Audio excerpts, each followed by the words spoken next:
തകർച്ച ഇനിയും തുടരുമെന്നും വരും നാളുകളിലെ നിക്ഷേപങ്ങൾക്ക് കൂടുതൽ ജാഗ്രത പാലിക്കണമെന്നും പ്രമുഖ സാമ്പത്തിക വിദഗ്ധർ അഭിപ്രായപ്പെട്ടു. രൂപയുടെ റെക്കോർഡ് തകർച്ചയും പ്രവാസികളും പ്രത്യാഘാതങ്ങളും എന്ന വിഷയത്തിൽ ദുബായ് ഇന്ത്യൻ മീഡിയ ഫോറം നടത്തിയ സെമിനാറാണ് ഇത് സംബന്ധിച്ച പ്രധാന നിരീക്ഷണങ്ങൾ ഉണ്ടായത്.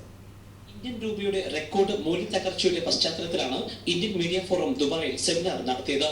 ഏഷ്യയിലെ ഏറ്റവും വലിയ മൂന്നാമത്തെ സമ്പദ്ഘടനയായ ഇന്ത്യയുടെ ഈ പ്രത്യാഘാതം ഗൗരവമായി കാണണമെന്ന് വിദഗ്ധർ അഭിപ്രായപ്പെട്ടു.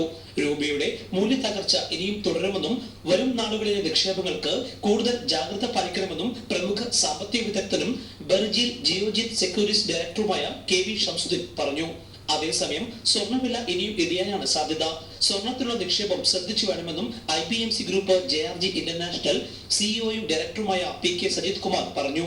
സ്വർണ്ണ ഖനനത്തിന്റെ ചെലവ് വലിയ രീതിയിൽ വർദ്ധിച്ചു വരികയാണെന്നും ഇത് വലിയ മുന്നറിയിപ്പായി എടുക്കണമെന്ന് പ്രമുഖ സാമ്പത്തിക ലേഖകനും ബിസിനസ് ബെഞ്ച്മാർക്ക് അസോസിയേറ്റ് ഡയറക്ടറുമായ ഭാസ്കരാജ് അഭിപ്രായപ്പെട്ടു. വിദേശ മലയാളികൾ നാട്ടിലേക്ക് അയക്കുന്ന പണത്തിൽ ഈ വർഷം റെക്കോർഡ് വർധന ഉണ്ടാകുമെന്നാണ് ആദ്യ കണക്കുകൾ സൂചിപ്പിക്കുന്നതെന്നും ഇവർ വിലയിരുത്തി. Indian media forum president Elvis ചുമാർ സെമിനാറിൽ അധ്യക്ഷത വഹിച്ചു. Forum joint secretary Leo Radhakrishnan സ്വാഗതവും ട്രഷറർ ഫൈസൽ ബിൻ അഹമ്മദ് നന്ദിയും പറഞ്ഞു. ഒരു നല്ല നാളേക്ക് വേണ്ടി എന്ന വിഷയത്തിൽ കഴിഞ്ഞ 12 വർഷം കൊണ്ട് ഗൾഫ് രാജ്യങ്ങളിലായി 300 സെമിനാറുകൾ സംഘടിപ്പിച്ച് 1,00,000-ൽ-അധികം പേർക്ക് ബോധവൽക്കരണം നൽകിയ KV ഷംസുദ്ദീനെ ചടങ്ങിൽ ഉപഹാരം നൽകി ആദരിച്ചു. Jaihind news, Dubai.